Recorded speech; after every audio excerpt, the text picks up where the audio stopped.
Mwancho murigereria ne mambienda engi ya tariki chiga useri tukerigarie 15 na gatatu umutienyo 11 mwaka bwe 2025 no kugera kwa aribuna kwagenderero bya emambia bono nabo igo kwegokiri guseno genderete kwegokia ne mirubiri yonsi Ensoko TV oburusi bo mugusikuru bwagakete imiyo murubiri Ensoko TV bwensoko bwakire na inde chinga buri chigana ande chinseje cyabona mambia kerokerina ningo kwarigania aso murubiri yonde emambia bono aso kumurikera aliagendera tokorekana imena experience to ya Kenya kuruchinsemo au kurumoche gwika bosongo kurwensemo yeria nyigo wika sukusubu nabasaki baitu babere bako yarigania mambia bono nabo igo unagendera tokorekana nabo iga yanda korekanteri tukorigo nalia arachiko korekana ase lituko lya rero akurwa chinsemo au kurwa borimi ogende chisemi ogende oborendi bwaime nabo igo nonyena asobokorera bwago emambia bono asole mirimo asole gasi asokwerigeria asole ase obunchoreria ayonsi ntochiko yarigereria nako yakwanira emambia bono Ensoko TV oburuso bwo mugusingo kwariganete chakaso bwamo go chakera bono gwika chinsa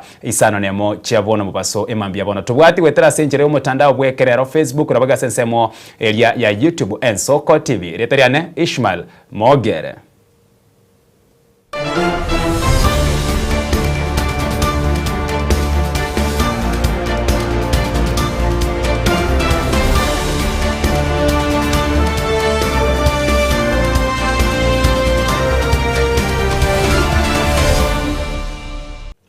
Asomo chakane mambia bono omo waziri bwabo chenu Aden Duale nigacha kiribeno kwagachwa kwenya gitari go sensemo ya kabire nya gitari ya Moi Teaching and Referral Hospital enya gitari yera chikutwara ebitanda chilifuinye ebitanda ebyo birachikubolia abarwaire go sensemo osino muroberio oyorengete kuchikukinya ebitanda ase enya gitari eyo omoriki ase wizare eyo omanyekeno daktari Ouma Oluga akakwana kurua asensemo ya Kiplombe county ya Uasin Gishu nigatebire yene nchira yemo yogusira obochenu emensi etu Kenya na mono ase abantu be county ya Uasin Gishu tigango turarigereria nararia yagenderete kuru ase county ya Uasin Gishu asomurubiri uyo obete kugusyoliwa abo ya sio 25 counties peke yake lakini itakuwa referral center ya Kenya mzima.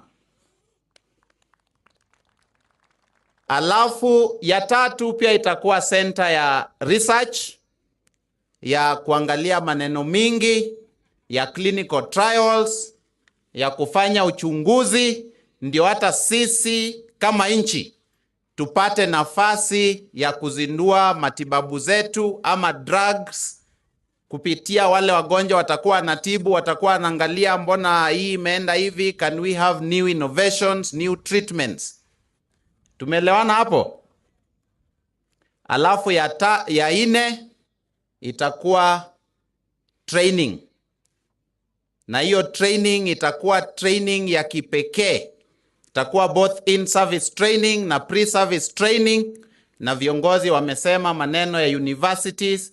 Lakini hospitali yenyewe pia itakuwa na training ndio wale ambao wanafanya kazi. Sio hospitali hii peke yake lakini hospitali zingine zote.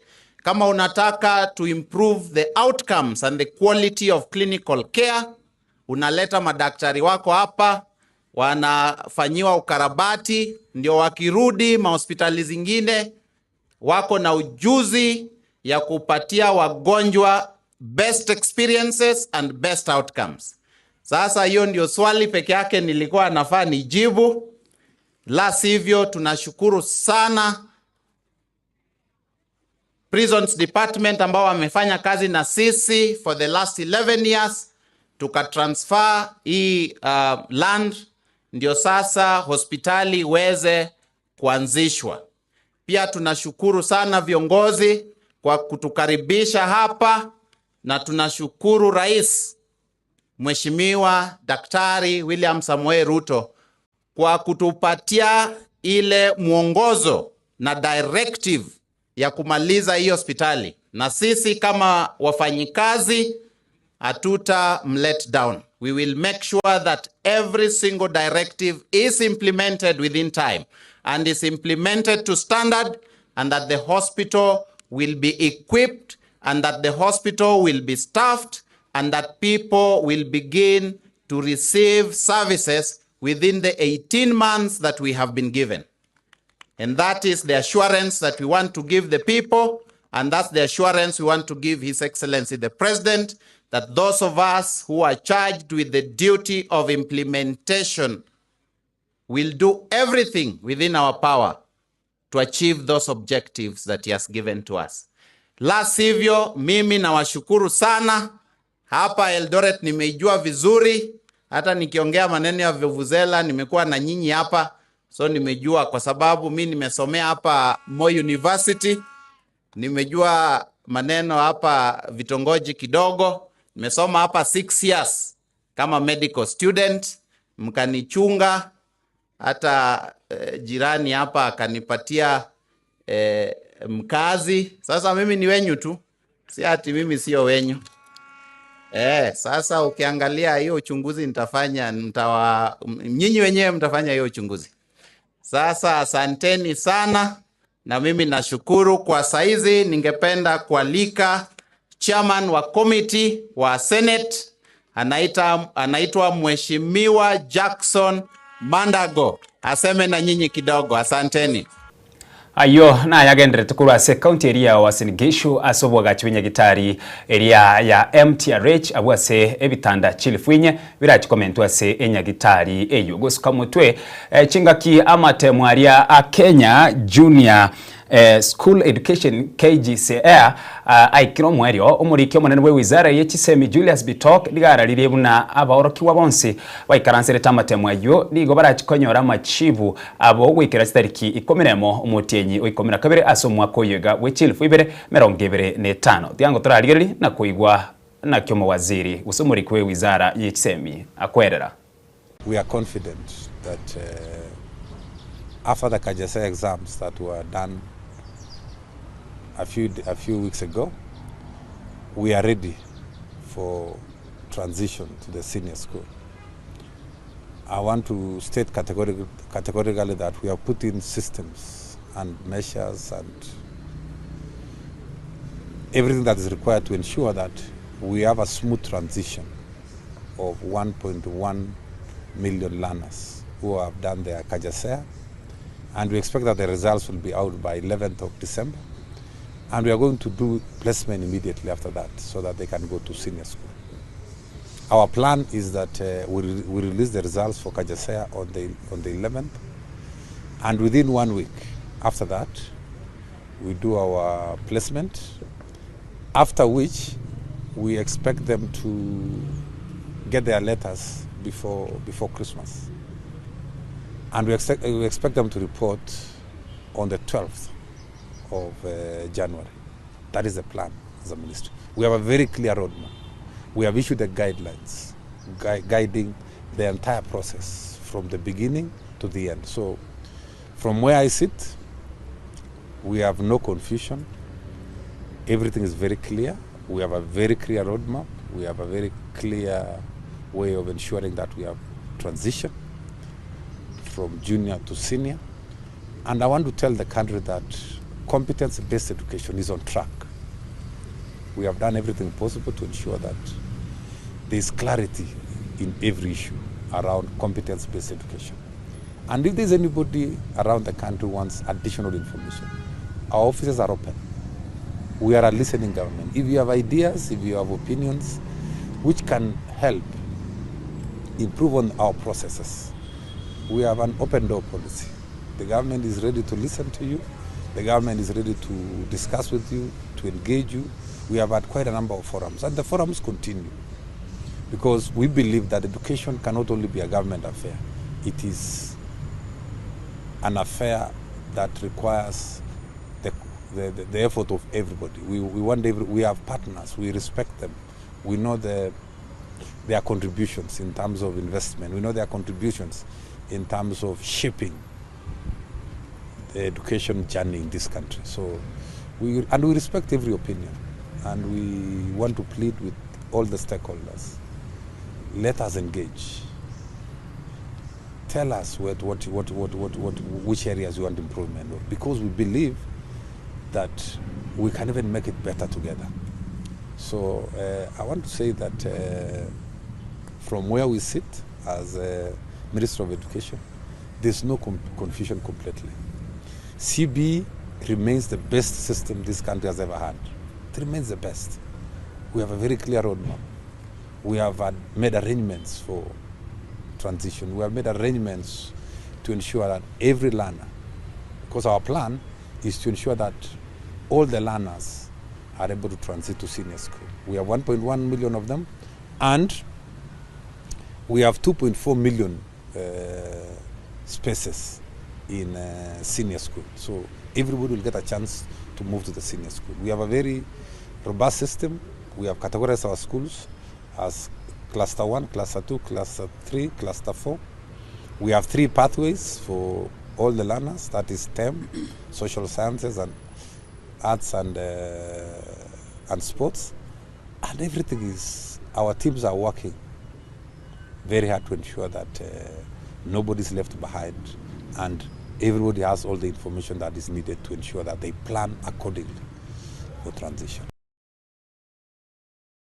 Gotigana nayo habwatikene n'ekisemi burenkyera ya muyogosira oburemi mensi yetu ya Kenya abari mikurwase eskimu emanyikane buna Kandeki irrigation scheme as a county ya Kirinyaga niko banyorero gosirwa kwanene magiga yumu waziri we wizara ya mache Eric Muga kora umuroberio oyura chiko konya kwaena na gosebo igo kwaena na mache gucyase abaremi abo bagakora uburemi bw'ebimeri buna kibando ekahawa nabo igo asensemo area yo muchere korengana no mu waziri Eric Muga Ngai buna umurobero yo no gatiye mirobereria serikali yegekire enibo gose kibese kinyinge mono eriko ene kina bimeri mbiyo bigochiya gukamuka gose bigochigutiga kugukina asengincho yo murakera ase county ya Kirinyaga.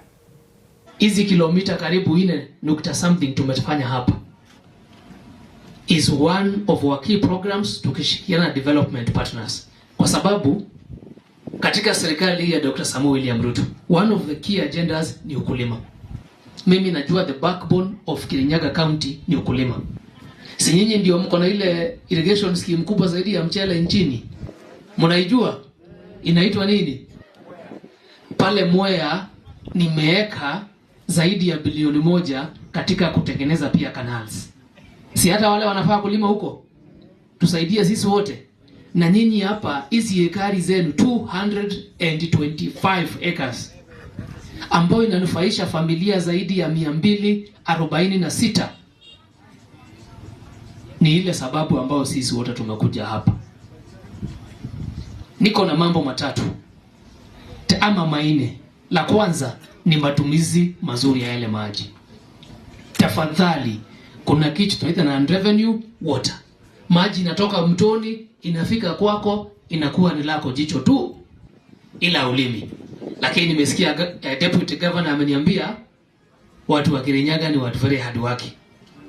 Na ndio maana hiyo miradi inafaulu wapi? Hapa Kirinyaga. Tujipigie makofi, nimepitia sokoni.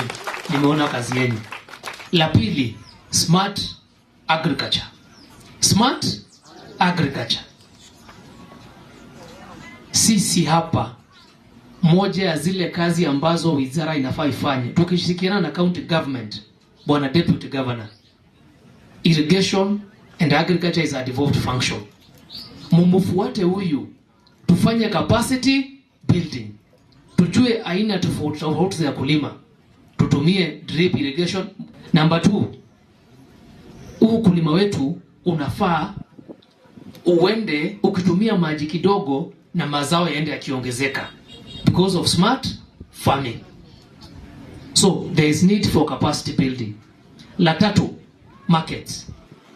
Na nimeshukuru sana mumeshikana mukatiana nguvu mukatengeneza what we call a cooperative. Unajua cooperative ni kusema nini? Inamaanisha you have a common agenda and a common bargaining power. So mkushikana pamoja, umoja ni nguvu na utengano ni nini? Ni udhaifu. The inputs, your fertilizers, dawa zenyu za kupunguza wale asidi ambao wanaharibu mazao yetu, parasites and pests. Tukitembea na nyinyi wote pamoja as a unit, inakuwa rahisi kuhakikisha kwamba nyinyi mnasonga mbele kiukulima. Alenayo habwatikene n'oburimi chinga ky'umurubere bwo kubarika abanyanyimbo ogenderete ase chinsemo IMNC yetu ya Kenya nigo mubaro monene bw'abantu besokire na mono ase nsemeri abasaye eliko ligia amabaga gosikwe kwenyorera amabaga ase uchikaba abanyanyimbo IMNC yetu ya Kenya ase nsemo yende nigo umubaro bw'abange na mono ase nsemo y'abasaye na barabwo baorokirie ogotagokiwa kwabo enchiro murubere yoberego kogendererwa asekeria baereire na nigo batikirumagega ase ngincho sababu echo kitali chingi keranu. I came to try my luck today, but the process of kufunga macho hivi nikatolewa, so that's why nimechujwa, but God willing next time I'll try again.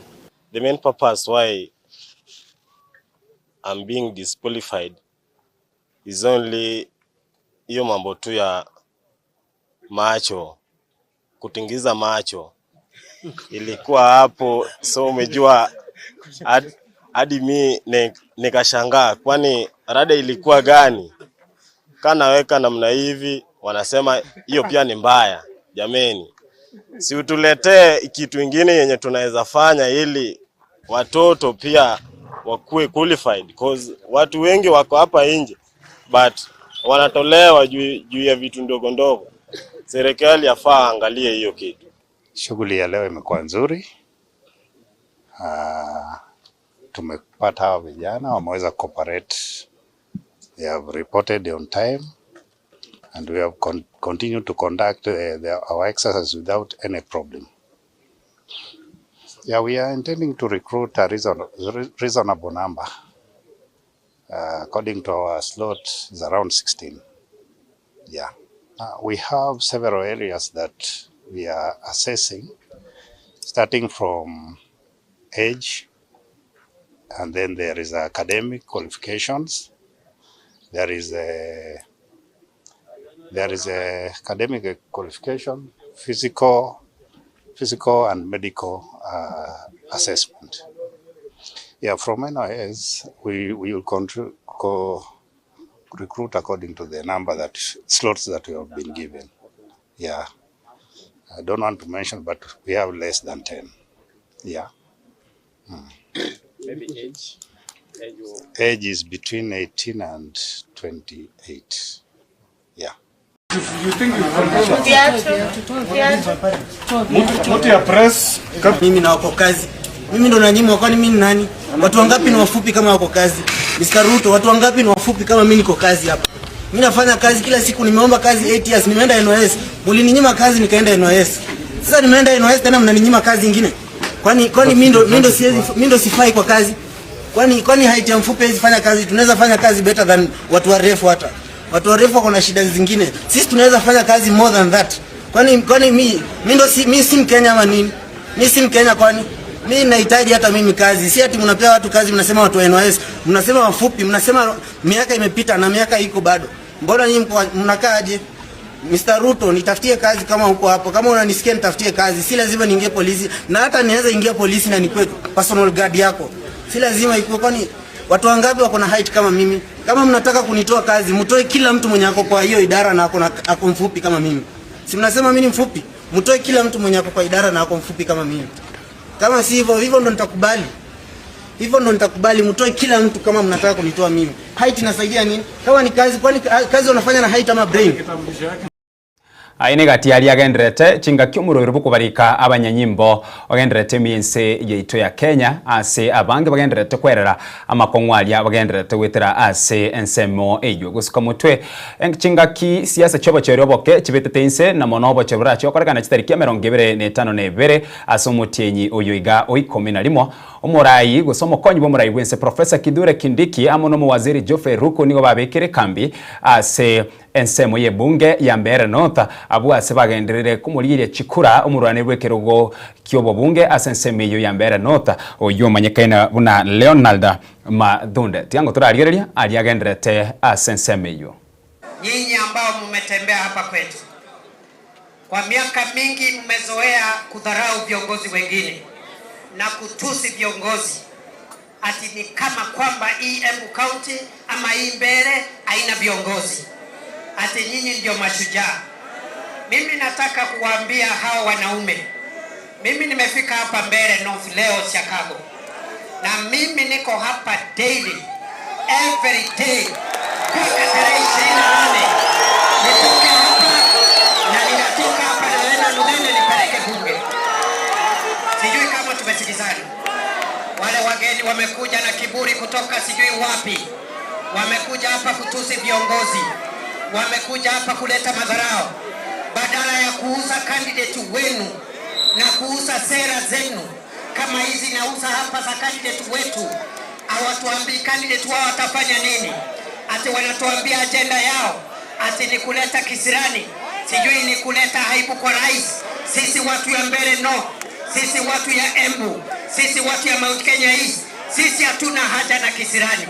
Hatuna haja na kisirani. Hatuna haja na kuaibisha rais. Tuko na haja na maendeleo, na tuko na haja na mjumbe ambaye atatuletea maendeleo hapa kwetu Mbeere North. Na wacha niwaambie wenzangu, hawa wanaume wamezoea siku mingi kutusi viongozi, na wanaona tukikimya wanafikiri sisi ni waoga. I want to challenge them. I want to dare them. I am in Mbeere North. I have just arrived. I am not leaving here until the 28th of November. Nataka tukutane na hao wanaume mondo kwa mondo, man to man, face to face. And I want to assure you, my people of Chicago, my people of Mbeere North, mimi nataka niwahakikishie ile kiburi na madharau mwisho yake imefika. They will never again try to intimidate any people. Sisi tumesema wakuja hapa waombe kura, wauze sera, wauze candidate, sio kutusi viongozi wetu.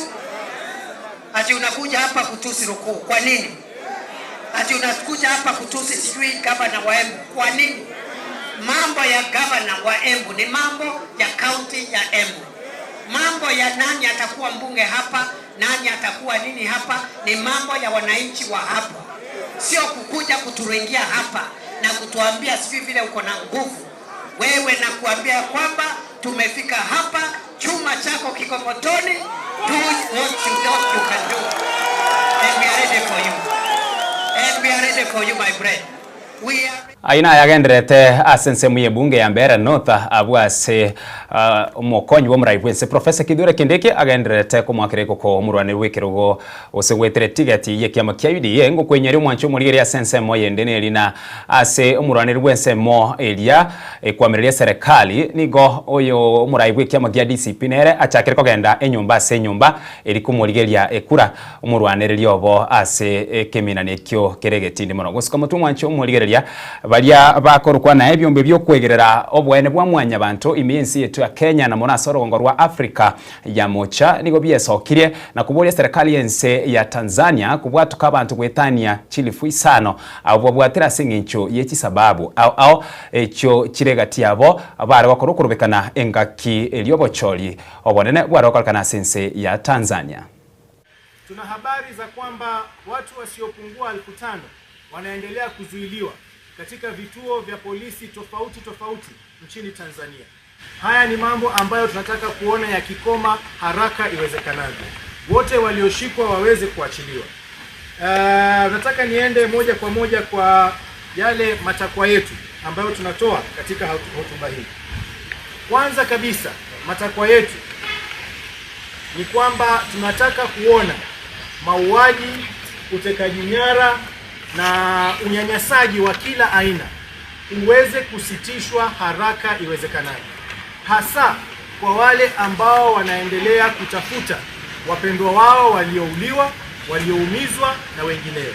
Haraka iwezekanavyo hiyo ikome hivi sasa. La pili, tunasema Samia Suluhu aweze kukubali kutoka mamlakani ili tuweze kuhakikisha kwamba amechunguzwa kikamilifu, na tunaitaka koti ya kimataifa iweze kuingilia kati na iruhusiwe haraka iwezekanavyo ianze uchunguzi.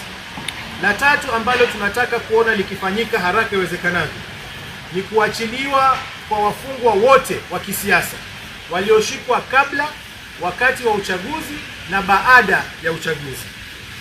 La 4, tunasema kwamba EAC, AU, SADC, UN na EU lazima waungane kwa pamoja na watume wachunguzi waweze kuangalia maovu yaliyotendeka kwa nia ya kuwashika na kuwashtaki wote waliohusika. Na tunasema kwamba lazima haraka iwezekanavyo tuweke serikali ya muda ambayo itasimamia kuhakikisha kwamba sheria zimeweza kubadilishwa ili kuweze kuwepo na nafasi ya uchaguzi wa haki na huru. Na mwisho kabisa tunasema kabla ya mwaka mmoja tunataka kuona uchaguzi wa uhuru na haki ukiweza kufanyika. Ile serikali ya muda iweze kubadilisha katiba, iweze kubadilisha sheria ili tuweze kuwa na usawa kwa kila chama na kila mwanasiasa ambaye anataka kupigania asense muyende tugutambuka chimbe bego ikasense ya Tanzania magega yobochori obonene kwera sense ya Tanzania no boigo Mama Samia Suluhu koraliwana gutianiwa buno murai bwenseyo ase wiki ya eta nigaika ase bungene na kurwa hotuba yaye entangane nigo bono murai yo Samia Suluhu aralirie barasa ya mawaziri abo barachi kubwaterana amonere aso kwanekia obokorali asense ya Tanzania. Sasa ujio wangu hapa ni kuwataja wale watakao tusaidia kwenye kazi hizo za mawaziri na manaibu mawaziri. Lakini niseme tu kwa ujumla kwamba wizara zetu, kama nilivyosema juzi ikiwa na hutubia bunge, kwamba tumeona umuhimu wa vijana kuwa na wizara kamili ambayo itasimama nao, na wizara hii itakuwa chini ya ofisi ya Rais. Lakini vile vile tumefanya marekebisho kidogo kwenye wizara ya kazi, ajira na maendeleo ya vijana iliyokuwa, kwa sababu vijana tumewatoa. Sasa tumeona kuna haja tuwe na wizara ya kazi, ajira na mahusiano. Na mahusiano maana yake ni kwamba atakayeshika sehemu hii ya mahusiano atakuwa na kazi kubwa ya kama tulivyosema, kufanya mazungumzo na makundi mbalimbali na wahusika mbalimbali nchini ili kujenga mahusiano mazuri, nayo itakuwa chini ya ofisi ya waziri mkuu. Sasa orodha kamili ya mawaziri katika wizara hizo 27 itakuwa kama ifuatavyo: Ofisi ya Rais, Management ya utumishi wa umma na utawala bora, waziri atakuwa Mheshimiwa Ridhiwani Jakaya Kikwete na naibu wake waziri ni Mheshimiwa Regina Ndege Kwarai. Ofisi ya Rais, Mipango na Uwekezaji, atakuwa Mheshimiwa Profesa Kitila Alexander Mkumbo na naibu waziri wake ni Mheshimiwa Pius Steven Chaya. Ofisi ya Rais, Maendeleo ya Vijana, atakuwa Mheshimiwa Joel Athana Nauka. Hana naibu waziri kwa sababu atakuwa chini ya ofisi ya Rais, atakuwa na wasaidizi wengi. Ofisi ya Makamo wa Rais, Muungano na Mazingira, atakuwa Mheshimiwa Mhandisi Hamad Yusuf Masauni akisaidiwa na Mheshimiwa Naibu Waziri Dr. Festo John Dugange. Ofisi ya Waziri Mkuu, Sera, Bunge, Uratibu na wenye ulemavu, waziri Mheshimiwa William Vangimembe Lukuvi na naibu waziri wake ni Mheshimiwa Umi Hamis Nderiananga. Ofisi ya Waziri Mkuu, Kazi, Ajira na Mahusiano, waziri atakuwa Mheshimiwa Juice Clement Sangu na naibu waziri ni Mheshimiwa Rahma Riyadh Kisuo. Ofisi ya Waziri Mkuu, Tawala za Mikoa na Serikali za Mitaa, Tawala za Mikoa ilikuwa chini ya ofisi ya Rais, lakini kwa sababu Waziri Mkuu ndio msimamizi wa shughuli zote za serikali tumeirudisha kwa Waziri Mkuu. Kwa Mheshimiwa Waziri atakuwa Mheshimiwa Profesa Riziki Silas Shemdoe na naibu waziri atakuwa Mheshimiwa Ruben Nhamanilo Kwagilwa, atashughulika na elimu, na kwa upande wa afya ni Mheshimiwa Dr. Jafar Rajab Seif. Wizara ya Fedha, Mheshimiwa Balozi Hamis Musa Omar. Naibu waziri atakuwa Mheshimiwa Laurent Deogracius Luswetula, na Mheshimiwa naibu waziri kutakuwa na manaibu waziri wawili, Mheshimiwa Mshamu Ali Munde. Wizara ya Mambo ya Nje na Ushirikiano wa Afrika Mashariki, na yenyewe kama tunavyojua ina manaibu wawili. Waziri atakuwa Mheshimiwa Balozi Mahmoud Thabit Kombo. Mheshimiwa naibu waziri ni Dr. Ngwaru Jumanne Magembe, na naibu waziri wa pili ni Mheshimiwa James Kinyasi Milia au James Kinyasi Olemilia. Wikirabo mwancho moligereria asenseme ntangani mambia bono imeyeto rubine no tukurahikira omweyo koli nsemo ya kabire nerorore mambia bono ase toguchikoso asensemo yechikosoli no mogerito emambia ya bono bari baikire mbalia bagokosolia ase gosolire manyekene buna karate gose taekwondo timanyetina emambia bono no manyete etobauti gati ya gosoli ya karate na boigo taekwondo aina toguchikoligereria emambia ya bono magega yomutimo komoke ore mutwe no mogenete mambia bono nigamanye kaine buna Yobesh Ogeto toskari kura se TV yago tigango tarasi omeri ase chiduka.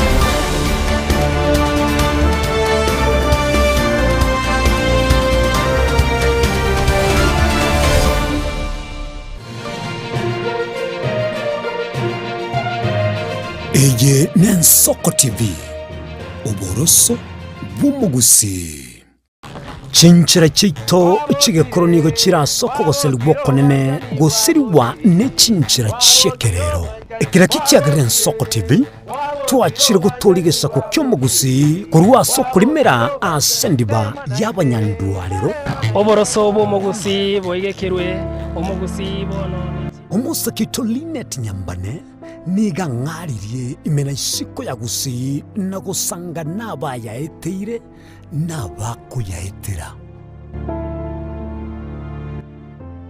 nchekera na igore twe undango tebiwa ndabona igore tukinde buya ngakina kinde buya ekera na chiro ke buya kasta ngachaka ngotefero po ngoira samagoro wani kamanya gutokanga na twali roba wana wacha gitego aya nime yo muroberyo bumwenori kirali tukule Jumatano chinsabiri chabutuko imeya Nsoko TV oboroso bumugusi.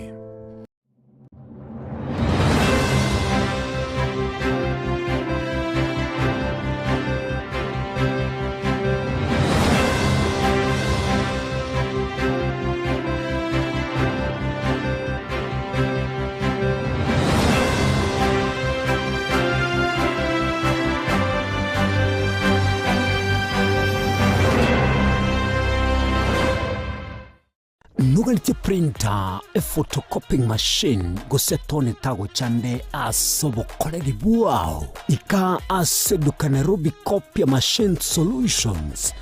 Bwenyo rech machine ao chigotumekasi chobese na boigas chinsemo chobo incholia.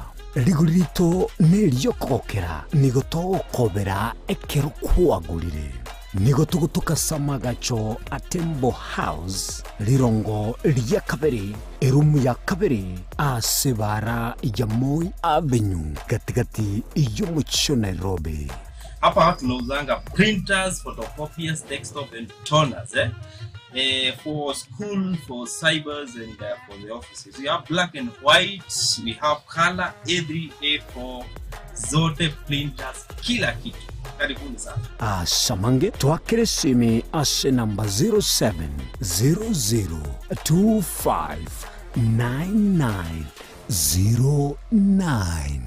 Amoryo nigagendrete gotose mwana boire bukia tali Yesu sera ekegonko esukari lisabeso ukurasa kwa manyinga yani blood pressure ninki turakore wetanga kuruwa sare Nyorali chibu asomurobelyo bubugima nobo cheno asora bego kumani wanabanyegitari bamarwire ao nabo yabamanyibande bayatungetiyo bo cheno kumurekera marwaire n'obugwenia nyoro muroberio b'ubugima n'obuchenu na Caroline Mausa kera ritukule Jumatatu chinsa ibiri shabutuko ime Yensoko TV oboroso b'umugusi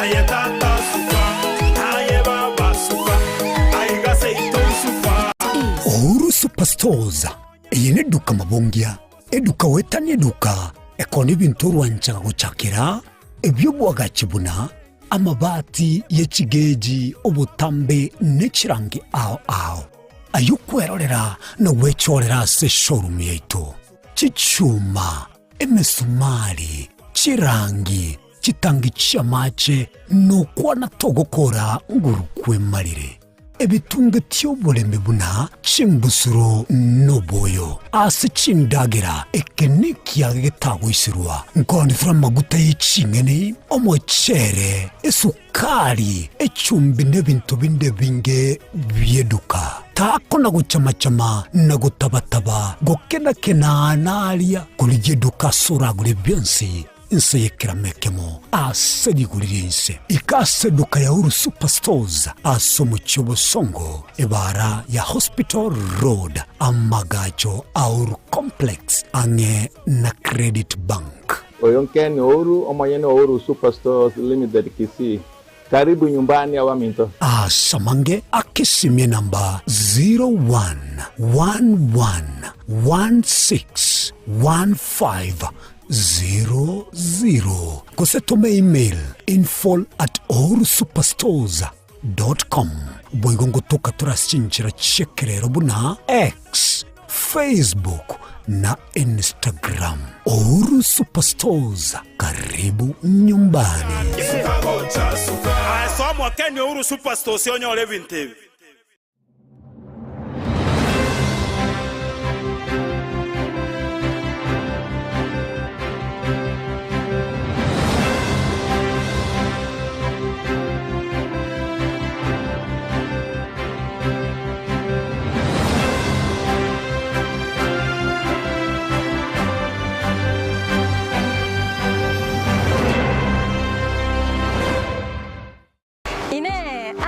Kiaya mbireo seino mbireo asama tuko amaega obugima bwakira lituko bwomogusi nigo bwale gosirwa nobolemi likomera liburuga lisamura byonsi asekerenga yokobeka ase ekiage ekemo ningi keire libaga likiage asenka yomogusi nobonchereria noborokia nobonyanyimbo gose nobwagachi asomoroberio wikiage kyomogusi nobe gokumerana na inche Frida Kerbo kera litkoria ijuma chinsa ibere chamugoroba astogo sanga nomugusi kurwa chingongo eliokumanya naki bakonyorera engere yabo ya kera litko tomocha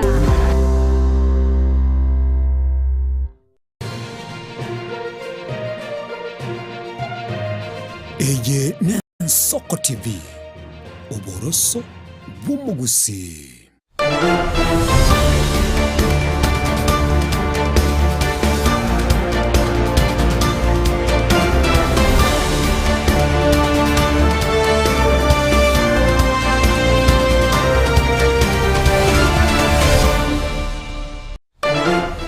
mwancho moriere karibu na inde mambia bora sensemo yende ya kabere ase tuguchigoswa asogusanga gwaito ime yeto robini ase turachikomurekera igoro yego sori emanyekaine buna karate nabo igo taekwondo buna naike gokuboria abweri tangani ne no manyete etobauti kirororo egatia go sori ya karate nabo igo area ya taekwondo aina tuguchikoligereria mambia ya bono na ime studio tindinche bweka ninde nabageni abwo ngochia kubareta ase ole mambia bono eritinyaro gusangase obwamo raboko bwatia yegonse gosenkwani yetemambia yabora bura tokonya gusanga gwetera se umutandao bwekerero Facebook rabega sensemo area ya YouTube Ensoko TV boigo naboko bwatuka ujumbe yage nyenge gose gwakesimi badaye no chikonya ware nafasi yugukwana na barabwe mambia bono gusina bera nyalikane no rene libolyo oganiti kwe manyi igoro yegosoli yege namba nigere noti isano na ibere isano na isato mara kabere alafu isano ne mara gatano mwero beka isato enoti isano na ibere isano na isato isano na isato isano ne mara gatano omwero beka isato yene Ensoko TV oboruso bwomugusi karibu sana tosange asobwamo tiango ndeta bageni baite mambia bono editinya gusanga asobwamo karibu sana Yobesh Ugeto. Asante.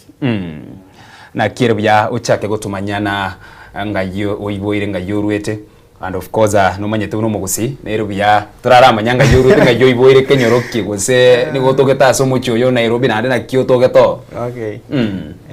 Asamari ta yabeshingo rubu. Lakini abange bamaite na Salim. Ina lieta sana sana abantu bamaite. Salim ne liyo koliera gose ndirira seke banda bono. Ine liyo koliera. Turate.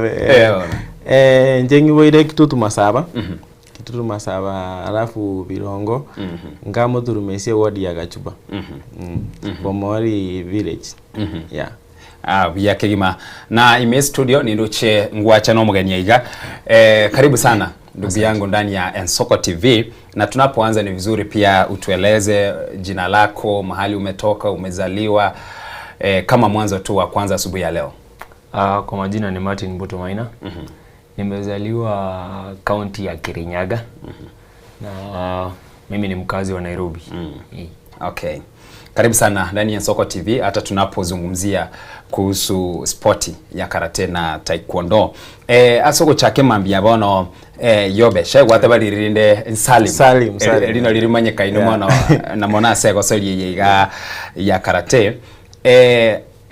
Tuchakira se ensementangani na kikwenyorete asego soli yiga na inde na bekonyoro na bekotokana na nekewa mate muntu narokonyoro gwatekewa usenikyo kokosoli umupira usenikyo gochesa umupira volleyball gocha na ande naruri kugenda school asinge nchale no kugania ukagenda school onyora amayigirio esabali yago yegosoli yago na kobomu bwatani asegosoli ya karate na use taekwondo ngaiya chakirete.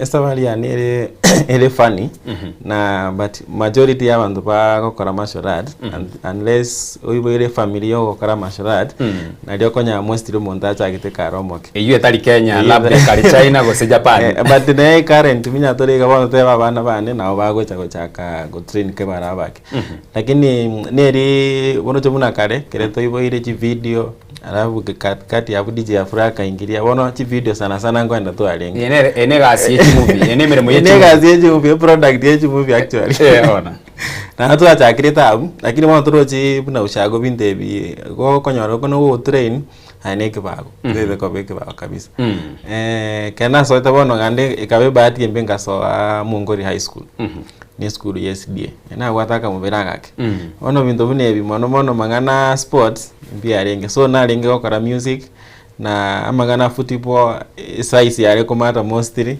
so Tingoreti High School Kenachite campus Maseno University right on the lake side ngo impressed by the sports ono Maseno no njakirete ngaenda na ndikochikora sana njite forever kenda linganyora bagera batambe kabisa na nje mu biromo kanda aiga togocha gukenya tokanda go train kwame kwa waka mupira ka ngenda munya guchesa guchimuino gari ikawa some intimidating Wone course na rego korangorete business management kanyora mbara baruete town bono mna Nairobi actually Martin nere my captain Kenyatta Hospital team na Kenyatta Hospital bono mna yango chesera national nere captain bono turo jubuna aba kera bago cha baramba cha geto chesa koru high school bono bago je university abo ready to bare ni right end debe mno mondo ruete ba mwali gari mangana biti tamanye dikende gionse bono ngingo ikagari aba chi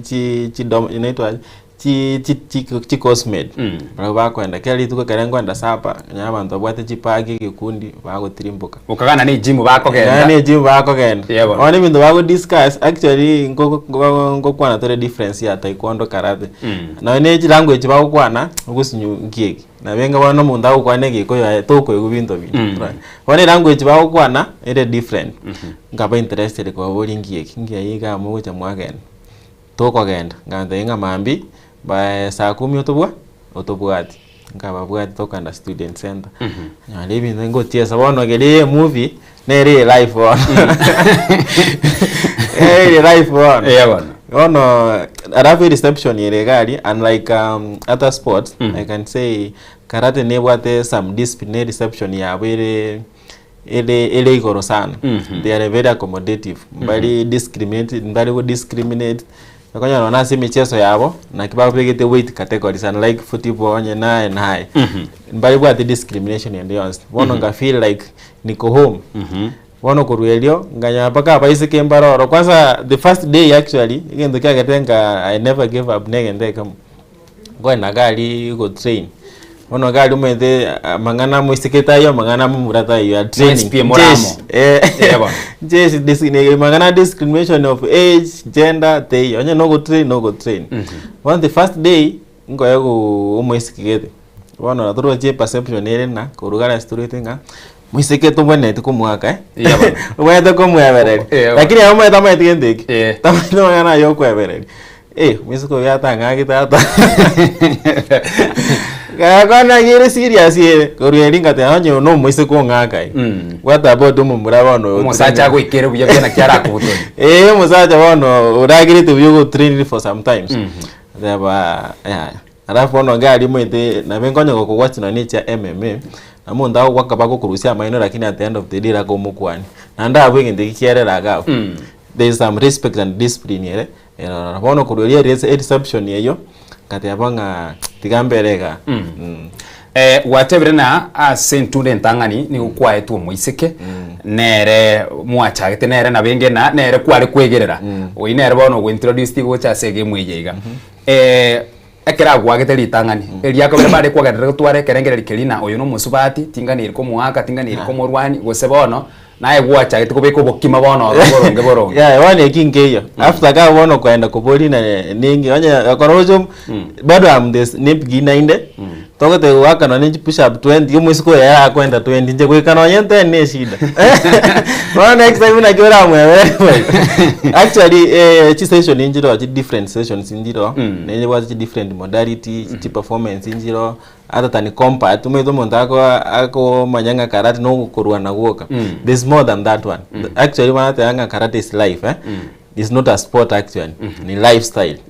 once umeingia hapa ni lifestyle yako sasa ukichagua lifestyle yako ni hii ni hiyo that's the same ale ase martial art bono kere ase konyo na no muiso koyo ya lenge turoji first day kere umwalimu karate akoro kwesense bono mune coach ake kara in karate is pigwa Japanese. Tutarachaga hapo aino chiko tuelezera baadaye.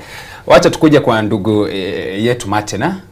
Kwa ufupi tu safari yako ya kuingia kwa martial ilianza ama ilianzia wapi? Nilianza karate mwaka wa 2007 wakati nilikuwa primary. Na wakati niliingia high school penye nilienda nilisomea shule inaitwa Baricho Boys.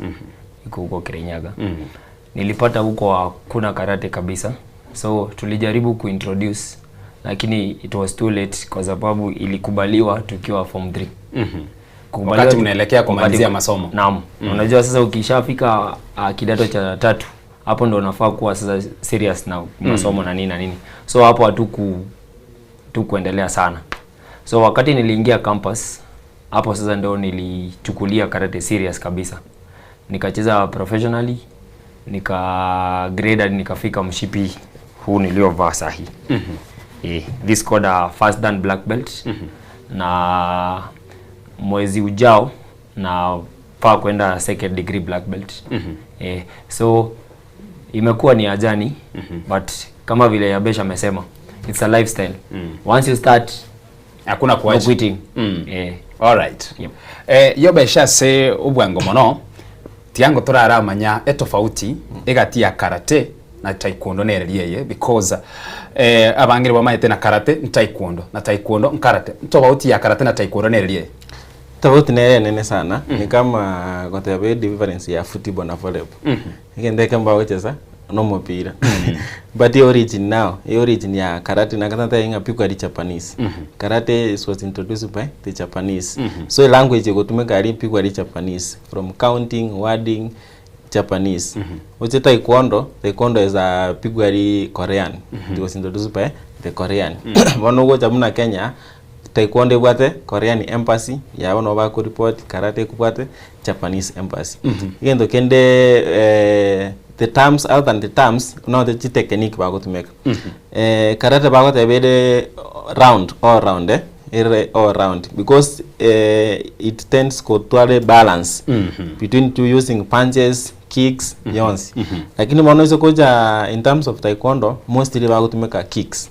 Ikiwa na gya wantu bamanyirete mwana taekwondo ya ya beta ko soka mapema.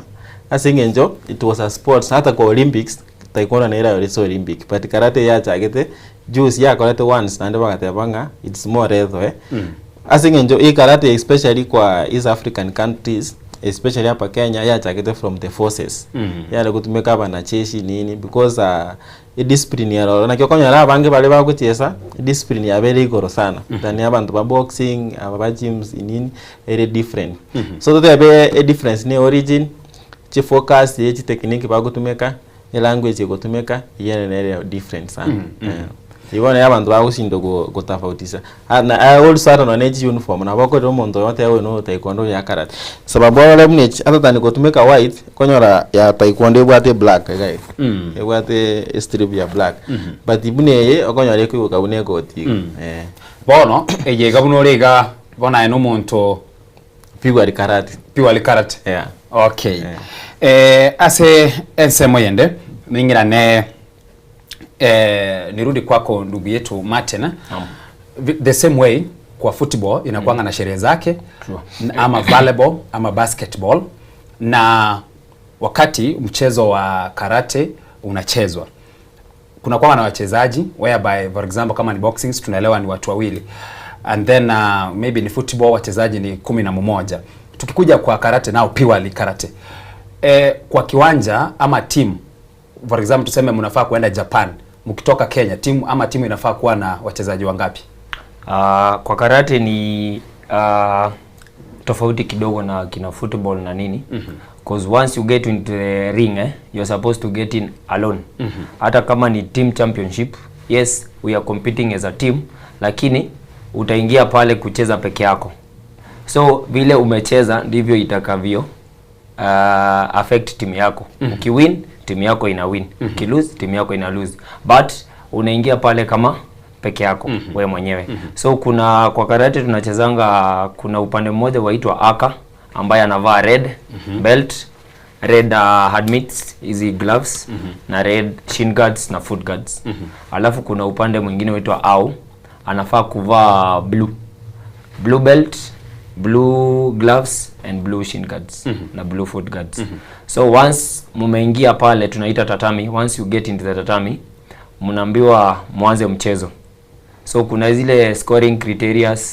unapiga wapi na kuna pia vile umeuliza kuna rules ambazo tunatumia huu ni mchezo hatuani so once umehit mtu vibaya like umehit hard utapewa warning na kama ni mbaya zaidi you'll be disqualified so kama mchezo mwingine wote karate pia iko na rules zake na ni mingi na labda mnapocheza si mko kiwanjani pale mko kwa ring na mchezo umeshaanza pale kuna ile ingine tunasemanga maybe kama umeshalemewa ukiangalia kwa ule mchezo wa wrestling sometimes ukiangalia kuna vile mtu maybe anaweza piga chini kama ishara ya kwamba yeye amekubali ameshindwa katika mchezo wa karate labda umelemewa kabisa na ama unataka kukubali kwamba wewe umesha surrender unafaa kufanya nini? Wafaa kuongea na referee wako mwambie mimi siwezi endelea utaongea na yeye wakati upi, kwa maana mchezo tayari unaendelea? Utasimamisha. Ukiinua mkono wako hivi,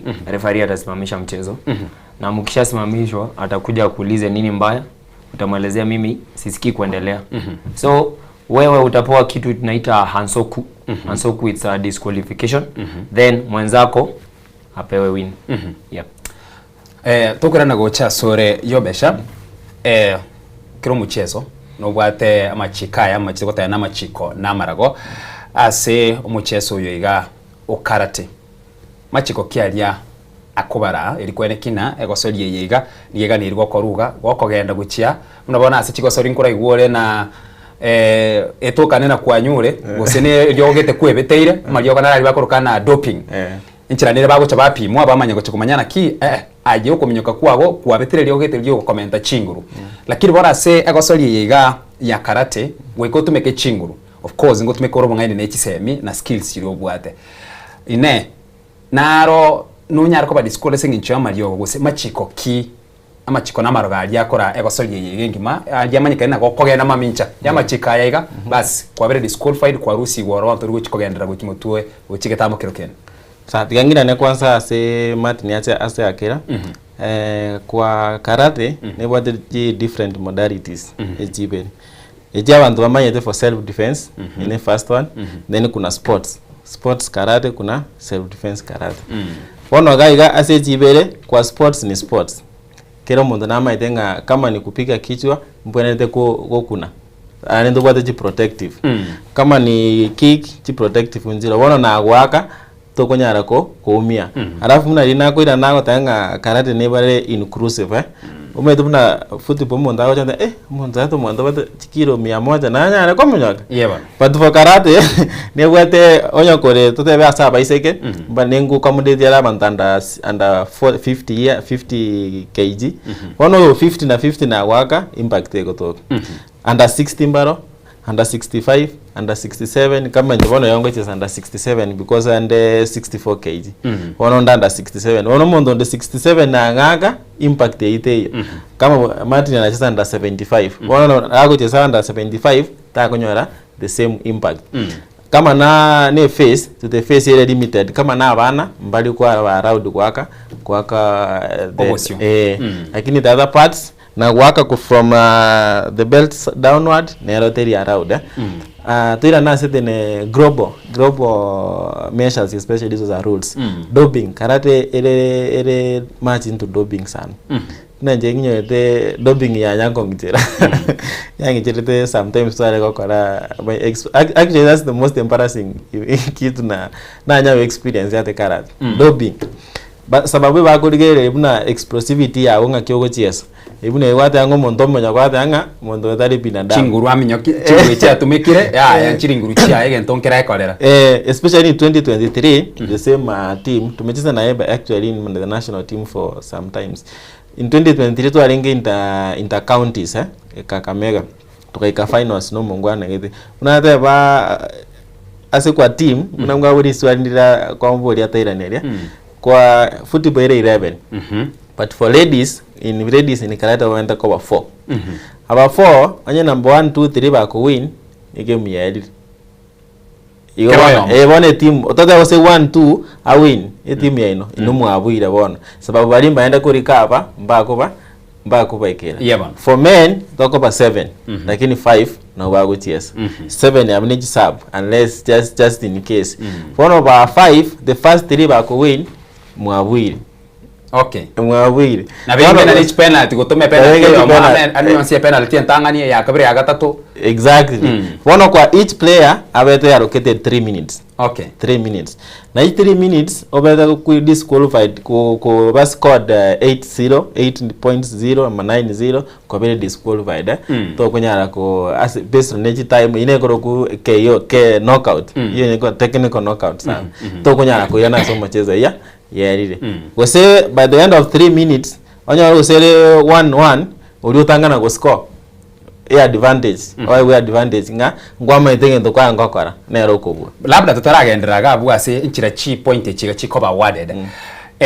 chipoint echige chire tofauti labda umuntu gwakira gusena okoboko again tonkira eresera na maybe togani usina kweresera kunwa mutu kuno kugoro gochinse chipoint echige chire tofauti gose umubero mugima ndonsi niko chire the same jire tofauti totebe any punch no wako monde punch face stomach back ere 1 point haya onye ne kick wako monde kick omogongo tege wa stomach yun 2 points ikoro kuwazari ntori allowed kuwaka from the belt downward unless ugo swipo monda endence I think go demonstrate to even the viewers totally difference lakini one kick monda wake kick yo etege bono yo motu yun 3 points ono monda wake mara gatatu motu I want kianda yone knockout one igoje erire one kosa wake mogongo mara gatatu ne panchi yemo igo bado wa kwa gwiru bona igekere kosori igegendrete minute na nigukanira gutumike ibintu biri umanyete na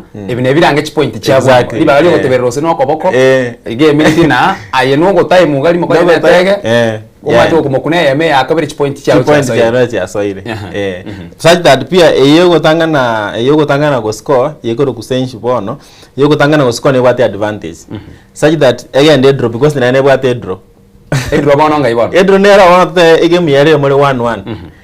Uso na bwate warning actually ni wate baka si warning wakachi red card nene ya wate ya disqualification. Yuko ba disqualified nera na benge red ya football. Bono nye tuenda 1-1. Na ndo bwate warning twensi. Bakuligereri eti ibinera wane nene iga. Ekoro kichi time ne kwenda chi point buna wa score. Bono ende emoerio ada wane ari kwa 1-1 bakubo ningoli utangana. Ngutangana go score. Noyo. One winner uko win. Okay. All right. Nikikuja kwako Martin. Kwa hii michezo mingine ukiangalia unajua tunaenda na ulimwengu wa teknolojia. Kweli. Na katika ulimwengu wa teknolojia kwa mfano katika mchezo wa football pale wameintroduce kitu inaitwa VAR ambayo sisi wote tunaifahamu. Je, katika huu mchezo wa karate ni teknolojia gani ambayo imeletwa ili kuhakikisha kwamba tunatoka katika old school whereby labda kuna kitu fulani hawakuona vizuri? Unajua kwa mchezo wote ule sometimes unapatanga mumeanza ni kama mjelewana, huyu anasema hii ni point yangu, huyu anasema hapana, hiyo si point, haifai kuwekwa. So katika mchezo wa karate teknolojia, kuna mambo ya teknolojia ambayo yameletwa ili kuhakikisha kwamba huu mchezo unaendelea kufana na unafaa kufanyika vile unafaa kufanyika. Kweli kuna maendeleo mengi. Mwanzo ni kuletwa kwa mtu wa IT ambaye anafaa kurecord kila point ikipeanwa. Nyingine ni hiyo VAR. Video karate kuna VR. Iko review. So naweza kupiga alafu wale judges hawajaona. Okay. Lakini kocha wako ashaona ya kwamba umepata hiyo point. So atainua, kuna kadi wanapewa coach. Anainua, akishainua anakujiwa na center referee. Center referee anachukua hiyo kadi yako, anaitisha VAR. Ikishakubaliwa unapewa point yako. Ikikataliwa unarudishiwa kadi, lakini ikikataliwa mara mbili unanyang'anywa kadi. Unaambiwa ya kwamba hauoni vizuri. So kocha wako anafaa kuwa macho sana na makini ku make sure hiyo point ni kweli iko. So VR iko kwa karate. Okay. Kwa football tunakuanga na wale wasaidizi, wale ambao wanasaidia center referee kufanya mchezo. Katika karate mnakuanga na wangapi? Tunakuanga na 5. Kuna center referee ambaye ndo ana control the tournament. Alafu kuna 4 judges ambao wanafaa kuangalia points. Once you score wanakupea. Wawili wakikupea you deserve that point. Ukipewa na mmoja kama ana backup hiyo bado. So you have to get wawili. Ama wote wanne. So 2 and above ndo upewe hiyo point yako. Salim tiangira nange gabwa asengane ywa kweresera. Iratoka rarende na asaba iga batano no ikerege gosoria gendrete etukanena oyo monare labda senari mumerate bukagosana nere na inde no ari gabo akori ne point yo labda gusange gusira ababande na kibone gocha yabagabona. Well, it happens actually. It happens. Asenge chobo ichoboro no gwetana ngocha kore yanyu ngochere yanyarekana yatokana na segosoria le yonsi ebinte bingo kore kadabire. Exactly. Bueno, igabne to gatemanga experience one according to into the same international one muna kerato kwa na most international competition one ego no mosongo oko fight net once pia referee tayo Kenya one wako beka oneteo maiti kwanza mo Kenya tayo ono mo Kenya kucheza mo Kenya tayo kwa referee tayo lineri chiko kama no mo Kenya onde mo Kenya tayo ko reduce favoritism one a point ya yuma kwa very clean area like ondetayo ko repute una ya soka hiyo wana wanyera gweka gusoka ngaya tigae ai gatinko nyara kuanga akikumulina point wana na inera to mostly na kibago teba na kitogo teba because favoritism nero a lot tote bono buna kisi watu tote kisi ingi mabono tebwati tewe referee actually na nyako referee sana lakini hapa wachezaji mara wa kisi wao ja this side ondetayo kwa maeti na bono onyo chile faida chile less because sometimes you konyo chile less onyora aba bonse babekire kwanza ne coach woyo kwa chess turo chupa dismoike bora bono oyo abona to kwa keen any point e kosoge wenda kwa very clean na kiko rojo viaria wera to bana karake nkwere sana enchira nere moko baruka na kire buya bono twerera asubwagare na ase egosori ya karate ntwe kocha ikurukuga abaiga bakonye nigo bakurukuga eke nigo gekurukuga tugende tuchimbusa haya wantu chakile anybody manya go train nina go solonga asbono terero utere go chaka mambi go train bona yo kurukwe karateka bona hata football bona yo lepiko ya karateka so you are just umeingia kwa lifestyle ya karate bona kwa vile karateka haya tote bono kuika tuchakile kwanza chirang tumile zo kwa difference nero yejikare ekara togote na aria chinga cha demonstration bona abo no togo chikorigere limono bona ire nchira mwesogete chitam sejuika tuchake jibe related to belt bona buna Martin bona yakada kwa kile first dan abanda ko question sensei no ne senior teacher bona toroji ne senior teacher okwe sensei no mwalimu actually for of late technology buna yachire kitambo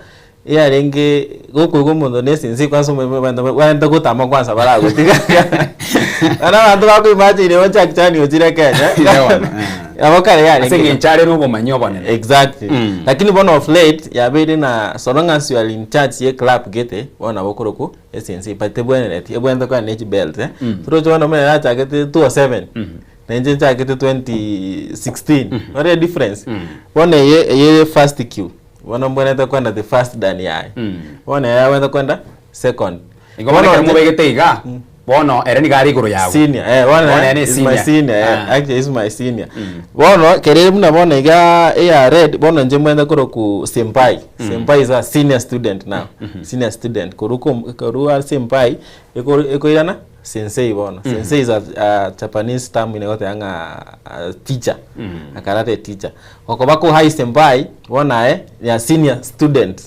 so bona wenda kwa captain we team we koru first ngojore second ibwenda uchaka koru 3 mboka actually koru 10 to 1 then 1 to 10 so that's why is a lifestyle to konyara koru stage bona munogo aiga okobe white belt ya beginner o grade ogo the first exam do chimwa to bakachi exam ni la gote next month ama temwa ya re theory go se practical board okay iko kare theory practical okay nande you fail na india kero kwera in terms of theory go ikotume kama lieta ya karate bora to konyara kueleza ni chawani ya uchmon ya kueleza bintu bia that's hata is a Japanese term ne bintu bia re syllabus yego tumeka actually kintu mundu train Kenya na kia go train oyo re US na kia go train bona muna jiteme sometimes I go out wana ningenda China hata kama ukwanike China kiawa njineki Japanese to go train wana abuno a common balance ya language to go one kokoro white oje yellow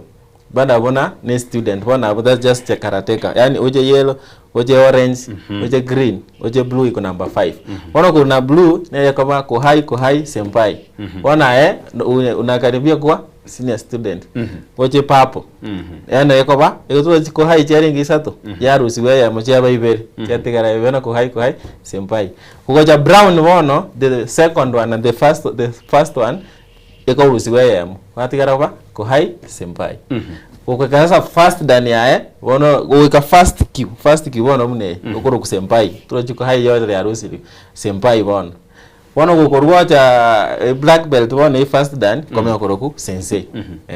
Na almost also karate nenda ya different. Ni kama mtu chita kasoma education, mtu kasoma medicine, engineering. Karate nenda na different style. Bono mne anengo train ekoroku gojukai. Yago train ekoroku sewakai lakini bado ngo train ya goju. Ne ekoroku shotokan. Wado different. Nikikuja kwako ndugu yetu Martina, namna ambavyo ameelezea, lazima uanze kuwa mwanafunzi ukipanda hivyo hadi ufike huko juu. Ni wakati upi ambapo unapanda kiwango hadi sasa unaanza kuruhusiwa kwamba wewe ndio unaenda kuwakilisha nchi? Kwa maana nikiangalia vile mmevalia leo, naona mmeandika uniform yenu iko na bachi ya bendera ya Kenya. Ni wakati upi unafaa kupanda hadi sasa unaruhusiwa kwamba wewe ndio unaenda kuwakilisha nchi kwa mchezo? Ndio uchaguliwe kwa kuingia national team mwanzo. Lazima uprove ya kwamba wewe ni mchezaji mzuri through tournaments. So vile a series of many tournaments wanakuangalia tu. Kuna wale technical team ya Kenya Karate Federation wanaangalia, wanaona ya kwamba Yabesh hapa huu mchezo ulikuwa umefanyika Nairobi, aliperform hivi. Mwingine ukaenda Thika, aliperform hivi. Tukaenda Kakamega, akaperform hivi. Wanaona huyu kijana anaweza kuwa mzuri. So wanamchukua, no matter the belt yenye yako, wanamchukua, wanamleta na anaingizwa kwa national team. So wakati tunaingia kwenye camp ndo maybe tukawakilisha nchi. So hakuna hivyo vikwazo kwamba lazima utoke level fulani ndio kuja kuingiza. So ukishaonekana, ukishagunduliwa, wakisha notice ni hivyo tu. Normally this is what supposed to happen.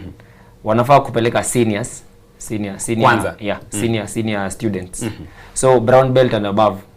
Lakini unaweza pata mtoto wa mwanafunzi wa green belt amekuwa hata akitoa hawa brown belts. Lakini sasa ile haiangaliwi sana ni juu kuna seniors na novices. Novices ni kama hujafika brown belt. So sana wana concentrate na brown belt and above seniors.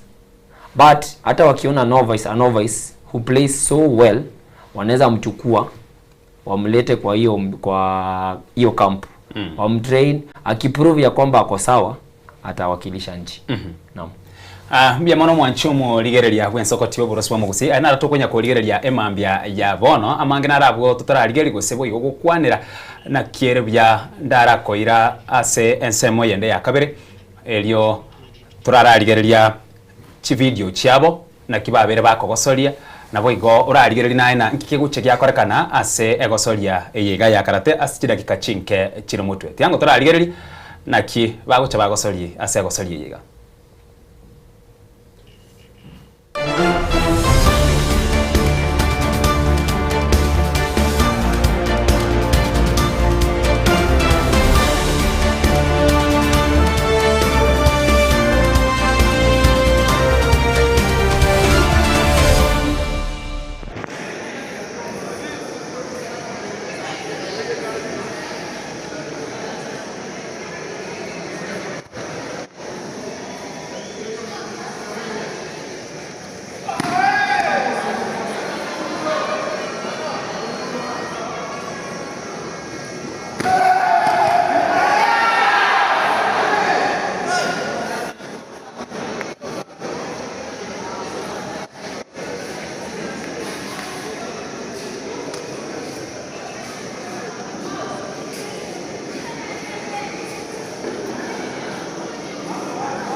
So Salim ase egosorie yubuna gochia ogosori gose alia sa akinire paka asekire Salim mwekera tunya kwanira mangana yegonsi ntumanye tena ekiombe nkere mubwate buna bono tubwate FKF ekigekora sense meria yegosorie elia football asense moye ino ensemo ya karate body ekobara useki obege kobara ankere kieke na inde kiombe kenke bwata barai nke bwate mo president uyoro murayo monene abanyakero gocha paka toche kwikanyone grassroots igobono no kuriri oburai guchakira igoropi paka nonye nebinyoro imebono.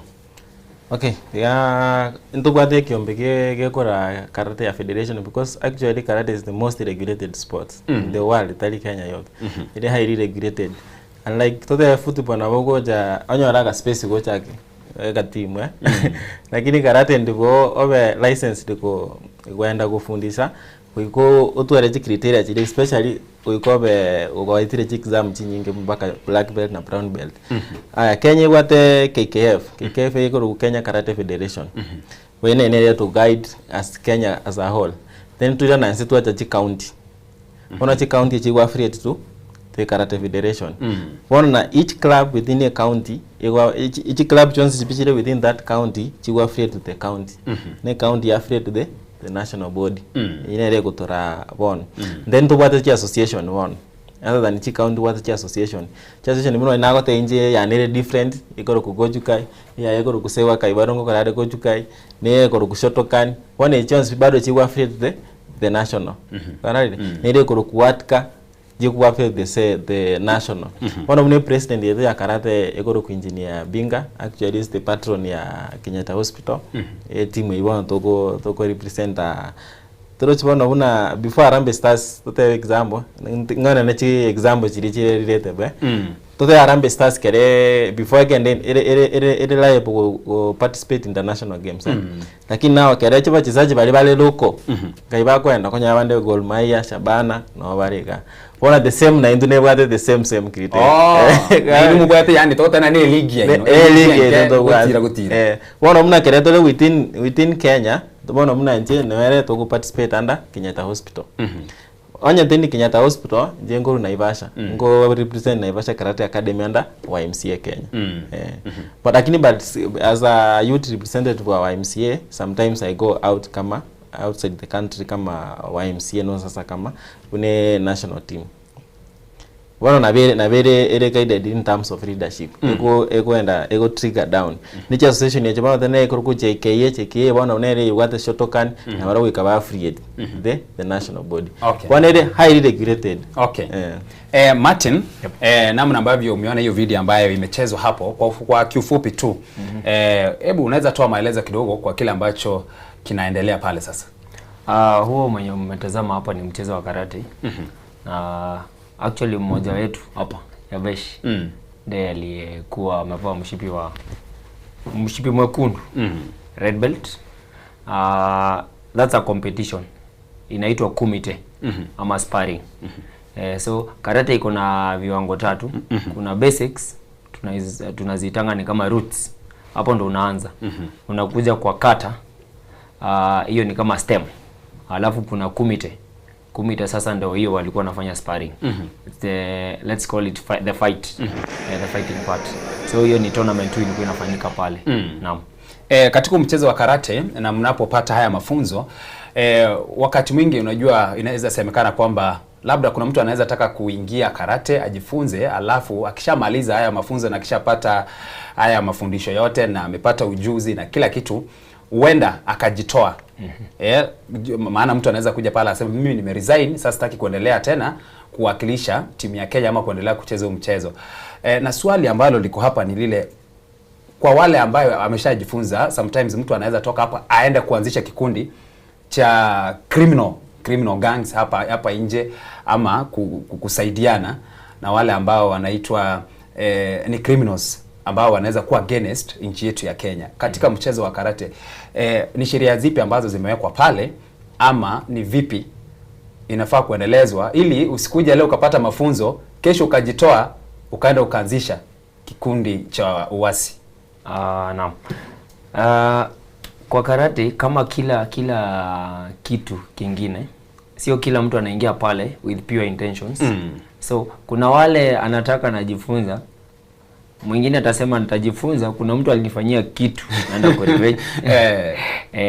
Mwingine atajifunza vile unavyosema, aende akaanzisha vikundi vyake. Lakini to regulate hizo vitu zote lazima kocha, wewe kama kocha ukuwe licensed.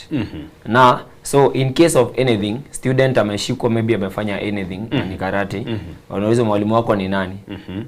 Huyo mwalimu ndio atakayefuatwa sana, kuulizwa kwanza wewe una license.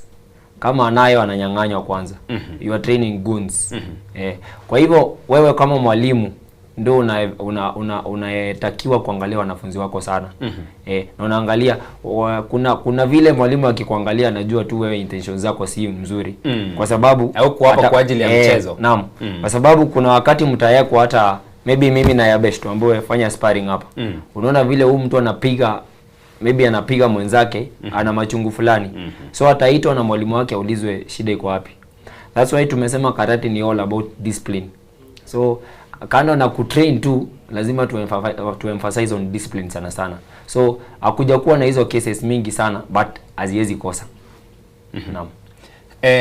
Yobe shase ensemo yende asugo korera erinde togenda bona ali asugo twari kiburunge na nkikiganira gokolekana serikali yensi yetu ya Kenya tumaye tena eneko sori rebo igekora une serikali yensi yetu ya Kenya makonkiaria mwabere mo gwetera ine libori rabundiri konyora mu rugusira kurase serikali ngakienenere twaro chinyone ne team ya Harambee Stars abakosori bakagenda gose ni Egypt egatuka ne bakalekorera na hoteli asetokaraire digo twararire nchara ni asetomenyete tariagia buna ase team ya karate bono makonkiari mwabere mo gwetera na ine serikali na ki ekobasira. I think kile federation ne kwate chi issues yae but the main issue in general ile ya Kenya ntobwate financial support. Kenya literally the truth is they focus more kwa athletics. In fact bono nya buna karate the upcoming sports bono ya chile limelight na support ya ANC. Toto buna taekwondo actually is more famous than karate. Do you know why? Because most of them work on support from Korean. Never Korean ba ko support. That's why the vibrant than karate. Bono especially your finances kama one yanto wa the world championship ya Cairo in Egypt.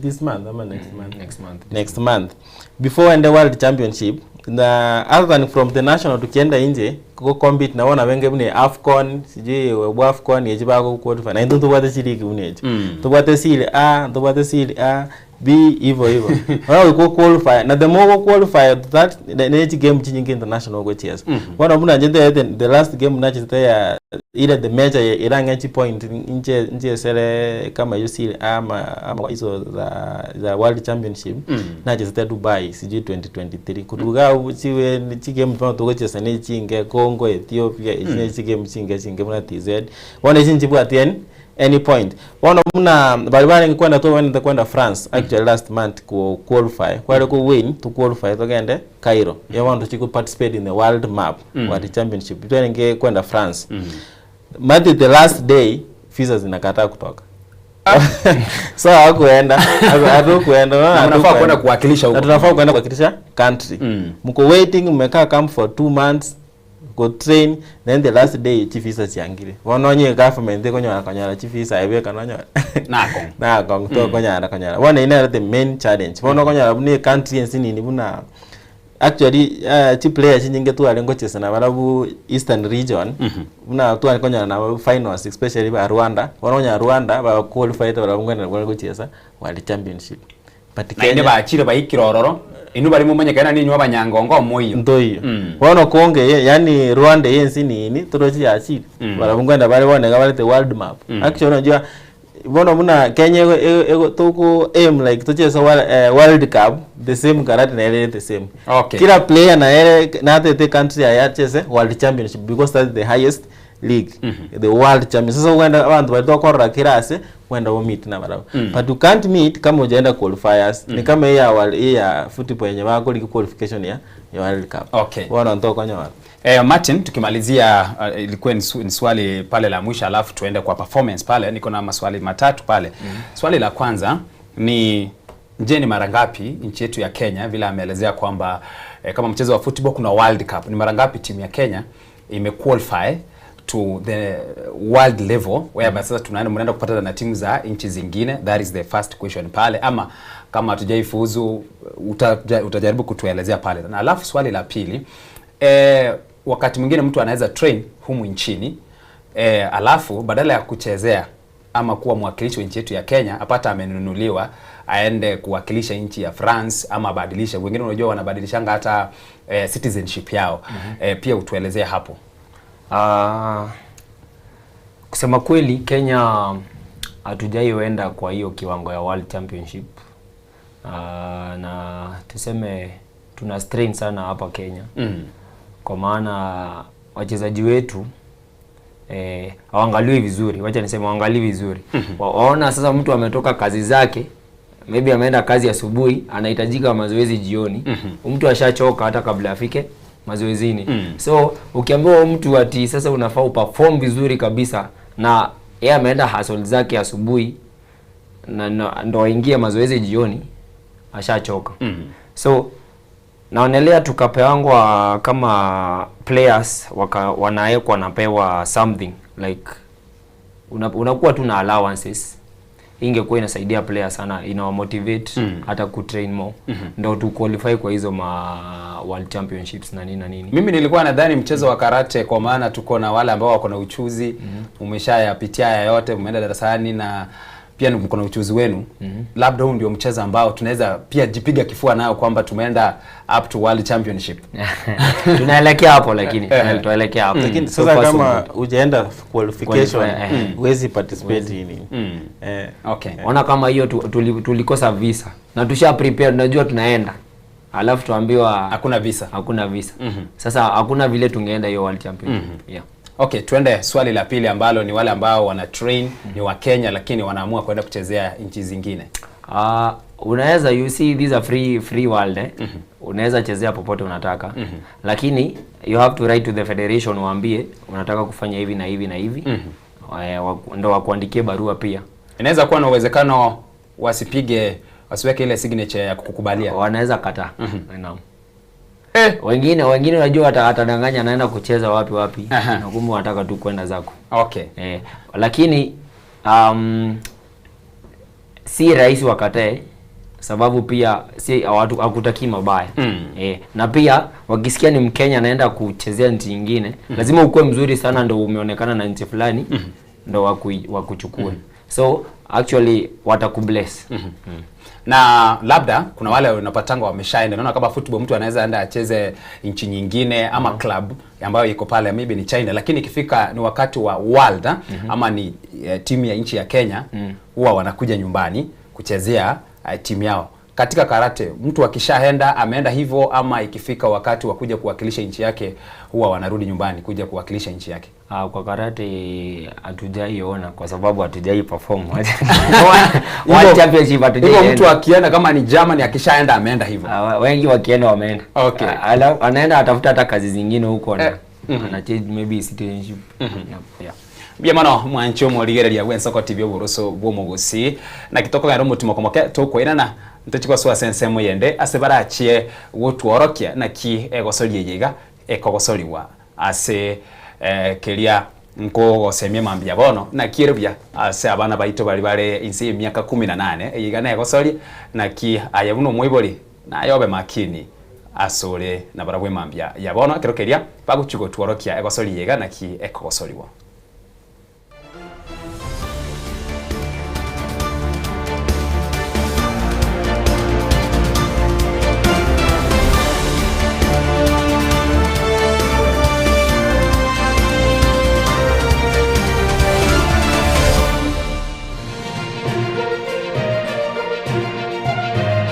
Eye Nensoko TV uboroso bw'umugusi. Kera kama tingatara na ikitaoni ya Nyamira na lena shauri sangwe ngaroro moijana umotu bataya mabwari Murigeri Wensoko TV oyo no moroberio gwokongoria mareko na inje mwana mboka Edwin Yang'au turabe tukumira na kira litukurie iki guchakira chinsa 10 cha mogoroba wikenseyemo ya butuko kugwakorire mirimo yawo yerituko kwabokire orosete uikaransitero ya ubuyanda chitasekerugo orambulete mirundo kunyagusibero ngori na hali ya screen ni chingero chikoletwa na mwanambuka Edwin Yang'au ano to konyora chingero chionsi echiegita na chobenga kwa nubukano echiembegetere ndo gesongengo to amereria Bakalia omoto yakabwatwa Bakalia omoto yakabwatwa Amatukemero ngena gaika kabwatwa Ubugima n'urugendo rubwatamange amaya n'amabe. Umusakito Linet Nyambane niga ng'aririe imena isiko ya gusi na gusanga n'abayaeteire n'abakuyaetera. Nchekera na ibole twe unango tebiwa ndabona ibole tukinde buya ngakina kinde buya ekera na chiko ike miaka star ngachaka ngondifero po ngoira samagoro wani kamanya gutokanga na twali roba ona wachagete aya nime yo muroberio bw'umwenori kiraritukure Jumatano chinsa ibiri chabutuko imeya Nsoko TV uboroso bw'umugusi.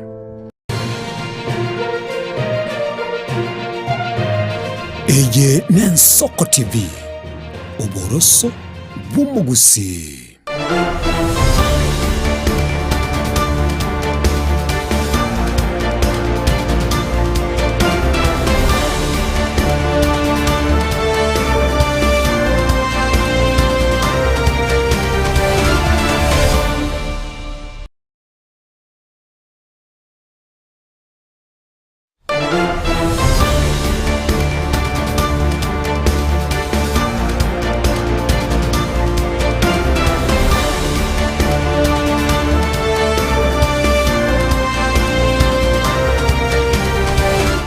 Mwanchu Murigere Wensoko TV karibu na inde asensemo yega ya gatatu magiga gutwara enkwano ntambi iguru yagosoli yega ya karate na kiru bya bono mbariganie uyo minto yobesh na boigo Martin elio baratworokina na ralia yago chakorkana asegosoli yega na boigo batoe amaigiro make iguru yagosoli yega ya karate na kiru bya tiangonda arabali baga baratworoki na ralia yago chakorkana asegosoli yega ya karate.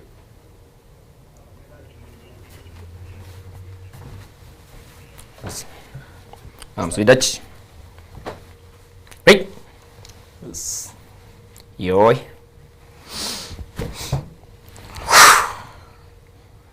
Aha. In high kodachi, we are blocking Jordan Uke. 5 counts, each count kiai. Yes. Starting in the left arm. Each. Yes. Nin. Yes. Sun. Yes. Chi. Yes. Go. Yes. Nice. The same in high kodachi, we are blocking Chudan Uke. Low center block. Hus. Yes. Ich. Yes. Nin. Yes. Sun. Yes. Chi. Yes. Ukiai. Yes. The same in high kodachi, we are blocking Gedan Barai. Gedan Broke. Okay. Hus. Yes. Ich. Yes. Nin. Yes. Sun. Yes. Chi. Yes. Ukiai. Yes. Yame.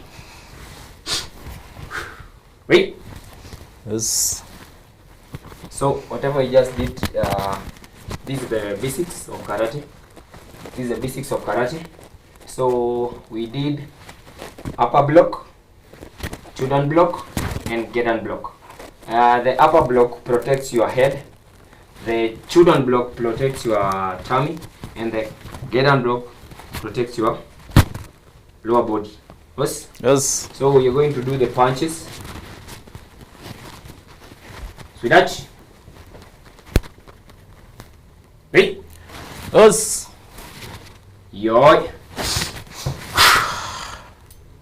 Come on. We're doing 5 punches each. Us. Ni. Sun. Us. Chi. Us. Okay. Us. Now we do 2 punches each. Ni. Sun. Chi. Okay. Yes. Nice. Yes, ready? Yes. Each. Ni. Sun. Chi. Okay. Yeah. Yeah, man. Ready? Karate is not offensive. It's defensive. That's why we started with the blocks. So you block first. You protect yourself first. Then you attack. So we're going to do the kicks now. Yes. Yes. See that? Right. Yes. Yo.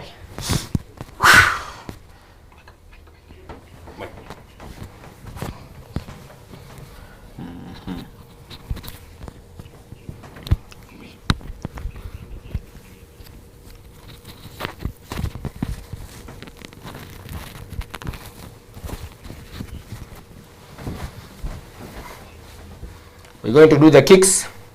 Maigeri, come on. Maigeri Chudan. Ich. Ni. Sun. Chi. Go. Kiai. Kia. On the same stance, we're going to do Mawashigeri Chudan, starting in the right leg. Ich. Ni.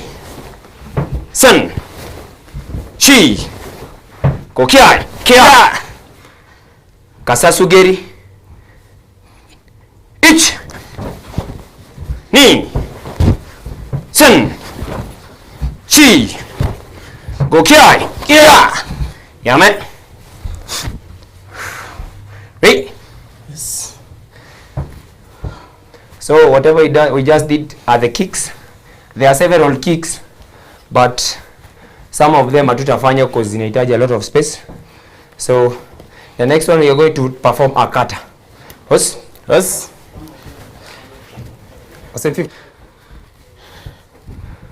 Switch. Right? Yes. Kata. Ich. Yo. Ich. Ni. Sun. Chi. Go. Look. 5, 6, 7, 8, 9, 10, 11, 12, 13. Yummy. Wait. Here. We're doing the application of that cutter. It's called Gesaida Itch. So my friend here is going to attack Oizuki. Pause. Yes. Itch. Yai. Again, my itch. Yai. Yai. Yai. Yai. Once more. My itch. Yai. Yai. Yai. Yai.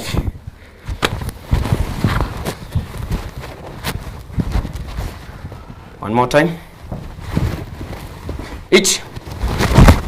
Yeah. Yeah. Yeah.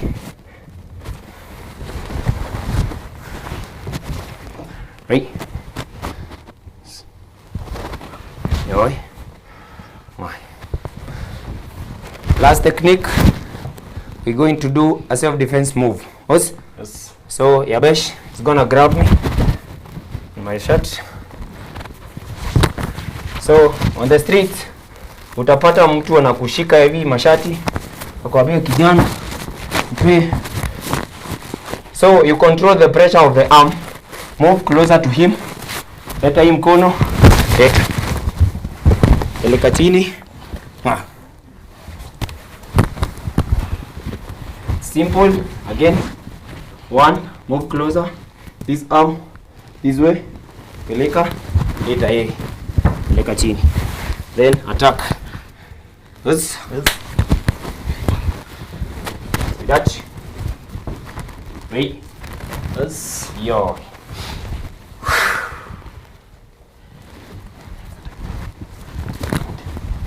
So we're going to do some kumite. That's the sparring. Pole pole. Come on.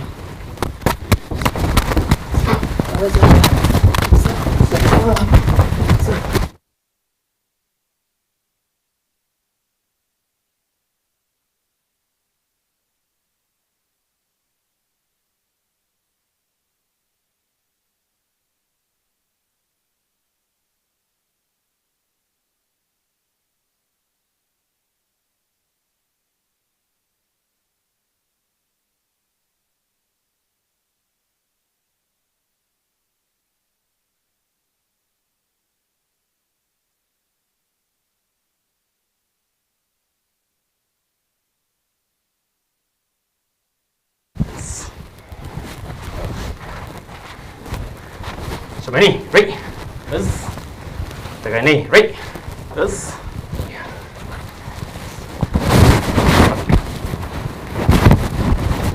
Alright, mwanchumo ligeria Wens Oko TV ainaro agendera tokorekana emambia ya vono ase batworokirie na kirubya bararatwegerina usebaratweresera se obwagari na nkieke mwagendera tokokora emambia ya vono tetu chake naye Jobe Shasika TV nte imwe arakorire iga na boiga mwaratworokirie na nkieke kiarenge okorekana na boiga maigiri kiaya.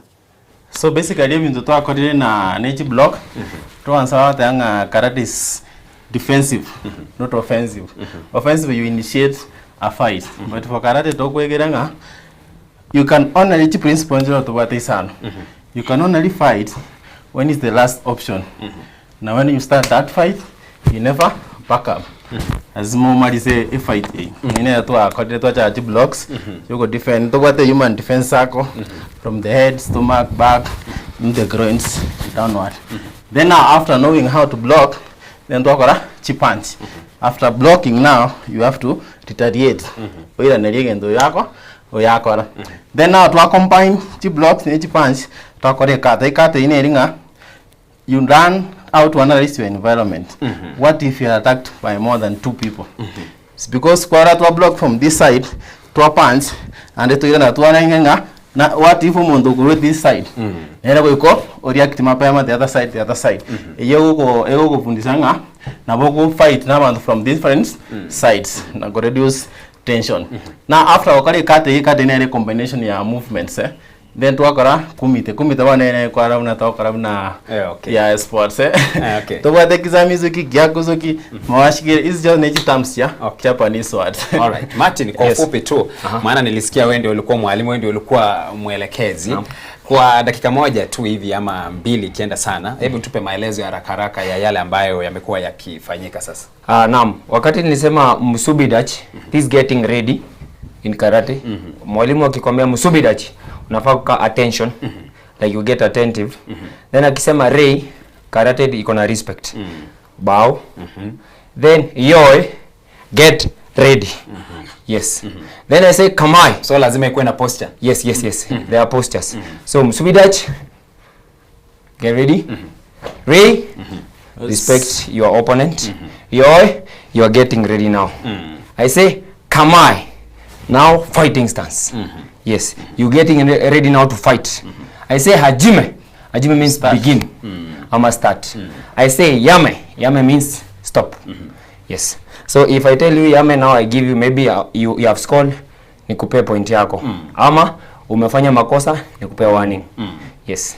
Kwa kiufupi tu, najua kama mchezo wa football wakati mpira umetoka nje, wakati maybe mchezaji anaporusha, kuna ile wanasema hapana hujasimama vizuri ama hujarusha vizuri.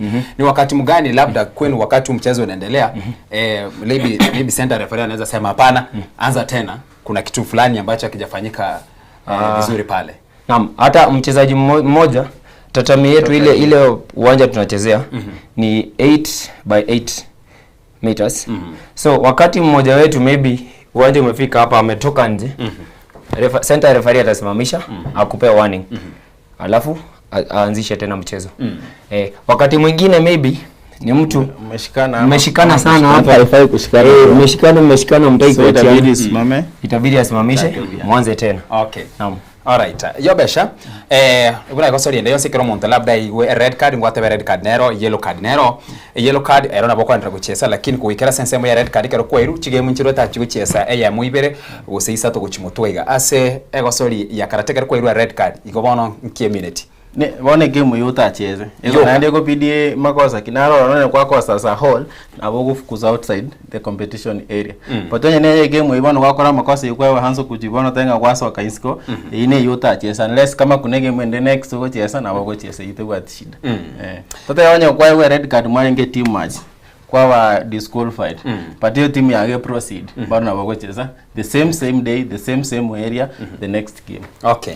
Ase sorry yega ya karate boxing atokore ko kana se ring ime lakini akara twali ile video ni ko twarana eroni ko mwachesa ase hall iga twere busa lakini tebwati chiringi chiri na seki ekogere kigo cha yakora kana. Ne wate competition ile yata time. Onye kwara ne wate side ya black, yani blue na red. Ye side ya yeta time inzi.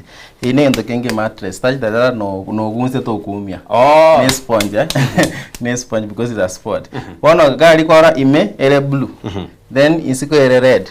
One at the moment you go step outside that red, ine ele ring it one. The moment you step that's out red inside insiko, e one ele warning wenete.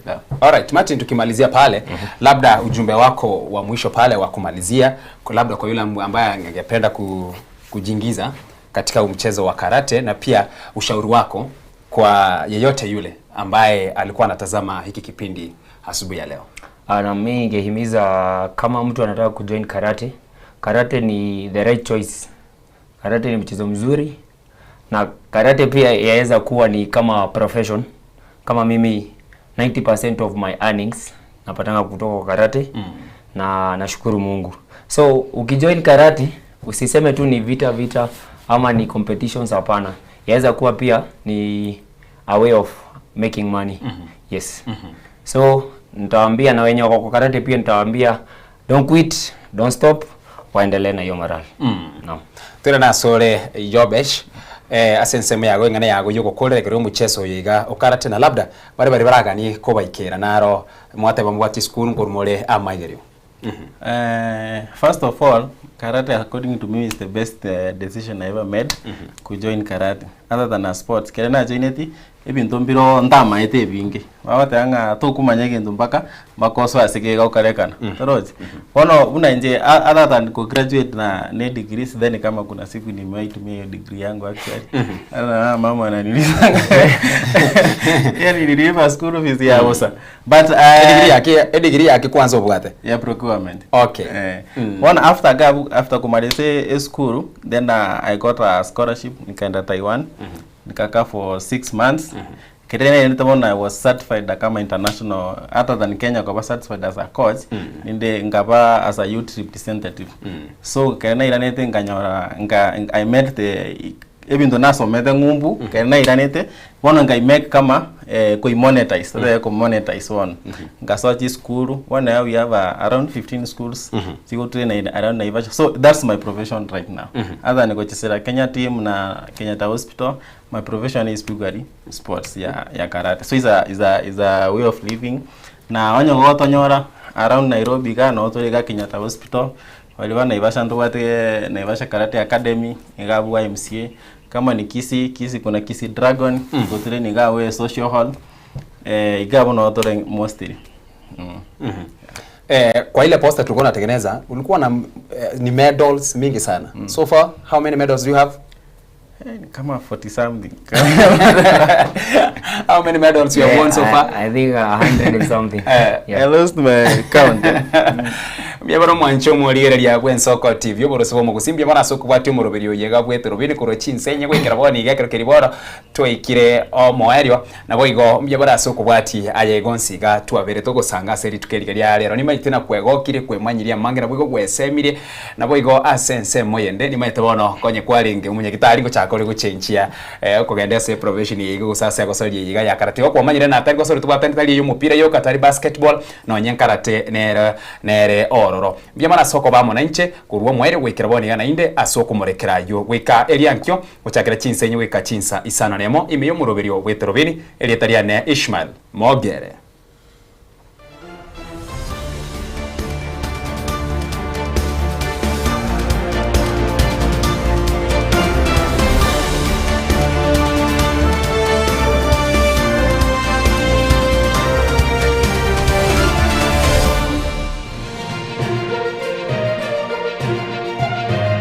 Eye Nensoko TV, uboroso bumugusi.